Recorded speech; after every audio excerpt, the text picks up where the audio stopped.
pasteur, dit le Seigneur, je connais mes brebis et mes brebis me connaissent. Alléluia, Alléluia, Alléluia, Alléluia. Le Seigneur soit avec vous. Et avec votre esprit. Évangile de Jésus-Christ selon saint Jean. Gloire à toi, Seigneur. En ce temps-là, Jésus déclara, Amen, je vous le dis, celui qui entre dans l'enclos des brebis sans passer par la porte, mais qui escalade par un autre endroit, celui-là est un voleur et un bandit. Celui qui entre par la porte, c'est le pasteur, le berger des brebis. Le portier lui ouvre. Et les brebis écoutent sa voix. Ces brebis à lui, il les appelle chacune par son nom. Il les fait sortir. Quand il a poussé dehors toutes les siennes, il marche à leur tête. Et les brebis le suivent, car elles connaissent sa voix. Jamais elles ne suivront un étranger, mais elles s'enfuiront loin de lui, car elles ne connaissent pas la voix des étrangers. Jésus employa cette image pour s'adresser aux pharisiens, mais eux ne comprirent pas de quoi il leur parlait. C'est pourquoi Jésus reprit la parole. Amen, amen, je vous le dis, moi je suis la porte des brebis. Tous ceux qui sont venus avant moi sont des voleurs et des bandits, mais les brebis ne les ont pas écoutés. Moi je suis la porte. Si quelqu'un entre en passant par moi, il sera sauvé. Il pourra entrer, il pourra sortir et trouver un pâturage.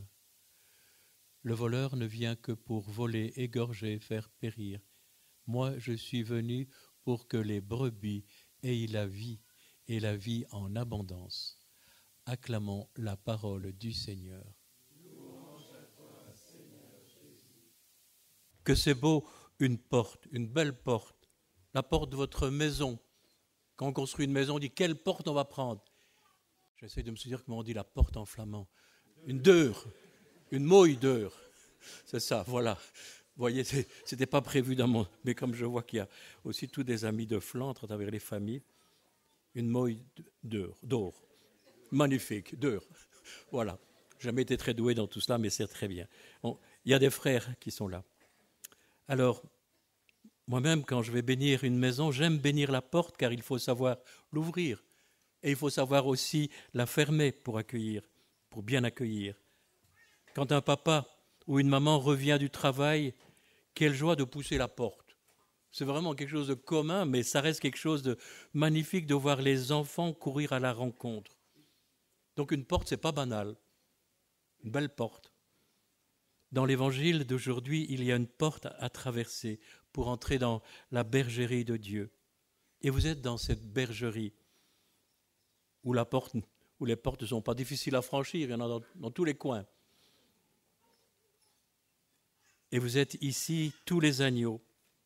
Vous êtes les agneaux bien-aimés de Dieu, qu'il aime vous porter sur ses épaules comme un bon berger qui porte les brebis, et plus spécialement les plus fragiles. Sentez-vous porté par lui. Si le chemin vous semble trop rude, eh bien laissez-vous porter encore par lui. Le premier à avoir trouvé cette porte de la bergerie de Dieu et l'avoir traversée, c'est Jésus lui-même. Cette porte était fermée, il fallait que quelqu'un l'ouvre et la force même un peu. Depuis longtemps, les anges faisaient la garde devant les portes du paradis, interdits aux hommes par leur faute, portes fermées, étroites, portes basses, qu'on ne peut franchir qu'en s'abaissant, en s'humiliant, jusqu'à la mort et la mort de la croix. Oui, ce fut Jésus le premier à découvrir cette porte et à forcer pour rouvrir le chemin du paradis. Je pense qu'il faut une reconnaissance à l'égard du Christ et de son Père et de l'Esprit Saint pour nous avoir ainsi ouvert les portes du paradis. Jésus y est entré de la part de Dieu, il vient de la part de son Père, le portier. Seul Jésus pouvait faire sauter les verrous, entrer victorieux dans la bergerie de son Père. Et on voit sur les icônes de la résurrection les verrous, les sécurités, tout ce qu'on peut imaginer pour qu'on n'entre pas dans la maison, pour qu'elle soit bien fermée. Eh bien, la porte elle-même a sauté en l'air, en éclats. Regarde ce petit mouton, hein, ce petit agneau. Mais tu peux aller vers des petits bergers, regarde un peu. Voilà. Voilà, je ne devrais pas le remarquer parce qu'il est un peu... Alors petit, c'est comment tu t'appelles toi? Je pense que c'est Christophe. Oui, c'est Christophe. Le papa et la maman, ils veillent aussi. Hein. Voilà. Alors que c'est beau ces enfants, c'est magnifique. Hein. Les enfants d'aujourd'hui sont proches du Christ, ils se font proches, et même c'est la petite sœur qui vient, qui veille sur son petit frère. Voilà, on va continuer. Donc je vous parlais de l'icône, mais pensez à cette icône. Vous dites, oui, Pâques est passé, mais non, c'est Pâques aujourd'hui. Tous les dimanches, mais aussi pour toujours. Nous sommes toujours en ce 4e dimanche de Pâques. Un passage nous a été ouvert, et ce passage a été ouvert à jamais. La porte du pardon, la porte de la miséricorde est ouverte. Même les portes de la vie éternelle, ça vous paraît lointain, mais pour ceux qui ont perdu un être cher, c'est quelque chose de très concret, la vie éternelle. La mort a volé en éclats, pourrait-on dire. Le Christ a ouvert la porte de lumière. Et plus encore, l'ayant ouvert, il est devenu la porte lui-même. C'est beau de voir, quand vous voyez une porte, le Christ, même parfois qui frappe à la porte de notre cœur et qui nous invite à venir déjeuner avec lui. C'est ce que nous faisons maintenant, aujourd'hui, à travers cette Eucharistie. Je suis la porte des brebis. Si quelqu'un entre en passant par moi, il sera sauvé. Car je suis venu pour que les brebis aient la vie en abondance. Mais c'est tellement beau d'entendre cela. Dieu veut la vie en abondance. Un frère de Tibériade, je ne sais pas qui est-ce Benoît ou frère François, je ne sais pas, un frère berger en tout cas, fait sortir il y a quelques jours les brebis de notre bergerie. Il les a amenées sur des frais pâturages aux herbes jeunes, tendrement vertes.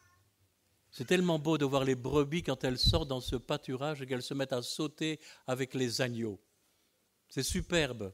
Regardez comme vous regardez ce petit agneau. Hein. Mais vous verriez 10 petits agneaux ici, et il y en a bien 10. Et donc, de voir simplement ces frais pâturages. On est entouré de ces pâturages. Si Jésus est la porte unique, le passage tellement conseillé pour que nous ayons la vie, Jésus est devenu aussi la clé de la vie. Il nous donne des clés pour entrer, pour le connaître. C'est lui qui ouvre à la vie. Oui, je suis venu pour que les hommes aient la vie, pour qu'ils l'aient en abondance. N'oublions jamais cela. Jésus est venu pour nous aimer. Jésus est abondant dans son amour pour nous. Pensons au vin des noces de Cana. Ce n'était pas 10 litres, 100 litres, 600 litres. Oh, il y aura bien tout ça aujourd'hui. Oh, si on met tout ensemble, je crois que ça va faire des merveilles. Et puis il y a l'eau fraîche aussi, c'est énorme. L'eau vive offerte à la Samaritaine, cette eau abondante qui jaillit de son cœur pour abreuver à jamais notre soif aussi. L'eau de la parole, le pain de la parole.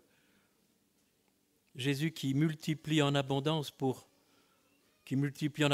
les pains, même qu'il reste 12 corbeilles pour en distribuer pour ceux qui n'étaient pas là ou qui sont malades. Regardez, la pêche miraculeuse fera déborder la barque de poissons. Voyez toute cette abondance que Dieu veut donner. Et Jésus nous ouvre un espace infini. Il nous ouvre cette vie sans fin. Il nous pardonne. Il va se donner lui-même dans quelques instants en ce pain béni de sa présence. Dans la Bible, on peut découvrir la mystique aussi de la porte. Il y a la mystique de la porte. Souvenez-vous de Jacob en plein désert avait vu une échelle qui était la porte du ciel.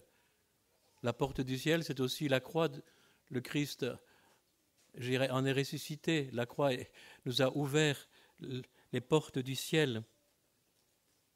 Il y a dans la Jérusalem 12 portes, des portes en cristal de roche, c'est-à-dire des portes transparentes, ouvertes, lumineuses, qui nous introduisent dans ce lieu de paix, dans cette demeure éternelle de beauté et de communion. C'est tellement beau. Qu'est-ce qui est le plus beau si ce n'est de vivre la communion dans une famille ou dans une communauté? C'est ce que nous cherchons tous, la communion fraternelle. Mais on veut vivre comme la Trinité, on a bien raison. C'est notre programme, et c'était même programmé à l'intérieur de nous, mais avec notre liberté en plus. Ça, c'est incroyable. Si quelqu'un entre en passant par moi, il sera sauvé. Il pourra aller et venir. Il trouvera un pâturage. Jésus nous dit qu'il est une porte, une issue. Vous pouvez aller et venir, c'est-à-dire vivre une vraie liberté.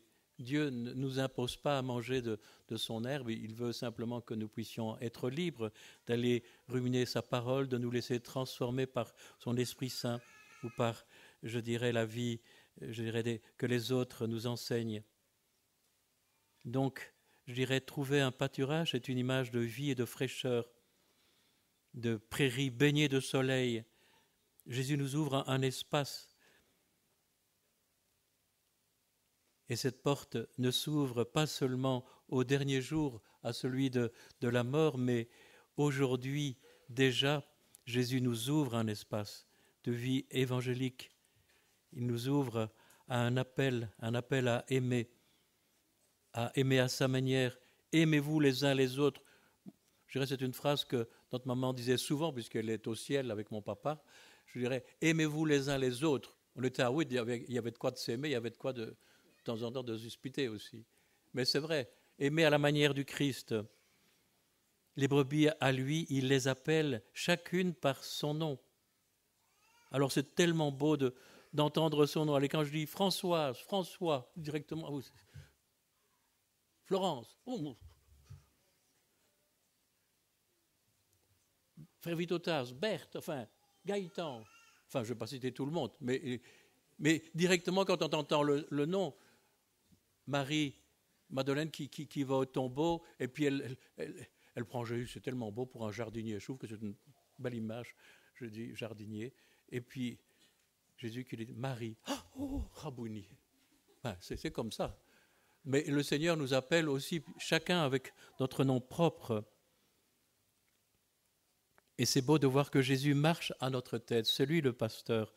Les brebis le suivent car elles connaissent sa voix. Oui, pour connaître Jésus, il faut simplement l'aimer, écouter sa voix profonde dans les évangiles, les lire sous la mouvance de l'Esprit Saint. Sa voix peut être aussi reconnue dans le pasteur de notre pape, tous ceux qui nous gouvernent, qui nous guident, par la voix bienveillante aussi de nos frères et sœurs qui nous reprennent avec douceur. Souvenez-vous du premier dimanche de Pâques.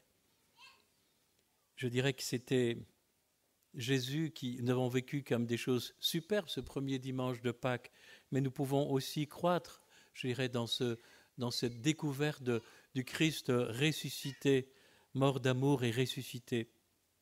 Ce dimanche est le dimanche du bon pasteur. Rien qu'entendre, c'est le dimanche du bon pasteur. Au mot Dieu va nous parler des vocations. Ben oui, c'est vrai, il faut des frères et des sœurs. S'il n'y avait pas de frères et sœurs, vous ne seriez pas là. Hein. Et sans les familles, on ne serait pas là non plus. Hein. Donc vous voyez un peu la belle complémentarité. Alors c'est vrai que c'est exigeant, mais la vie de famille, c'est exigeant aussi. Alors c'est tellement beau de voir la liberté que le Seigneur a de nous appeler, de ne pas nous contraindre. Vraiment, c'est un appel à la liberté, comme quand les gens se marient, on n'est jamais obligé. On dit, est-ce que c'est librement que tu choisis ton époux ou ton épouse? Et on le dit bien, pourtant, le jour du mariage, on le sait bien, mais on le dit librement devant tout le monde pour dire, oui, c'est librement. Alors, je dirais, voyez donc cette belle complémentarité des vocations. Et l'Église nous demande, c'est la journée de prière pour les vocations, donc elle nous invite à prier. Alors je dirais qu'à travers ce dimanche des vocations, je dirais un énorme merci aux frères et aux sœurs qui ont répondu à l'appel et qui persévèrent. Donc merci aussi, bien sûr, aux familles qui ont accueilli cette vocation et qui soutiennent l'appel de leur fils ou de leur fille. Donc continuons à prier le maître de la moisson, d'envoyer des frères et sœurs pour répondre aux appels de notre temps et notre Église. Alors nous, on prie ça tous les soirs, mais c'est beau de voir que la prière porte des fruits, mais qu'il nous faut encore prier parfois davantage avec d'autant plus de force, dans la force de l'Esprit Saint. Alors c'est encore un merci pour les frères et sœurs de nous permettre ainsi tous ensemble d'accueillir, de donner Jésus à toutes ces brebis. Alors, essayez de donner des bons herbages à manger, ruminer la bonne herbe ou une bonne tranche de pain. Et puis nous demandons au Seigneur, à travers tout ce que nous recevons de sa parole, de tout ce que nous entendons, de le mettre en pratique avec la force et la grâce de l'Esprit Saint.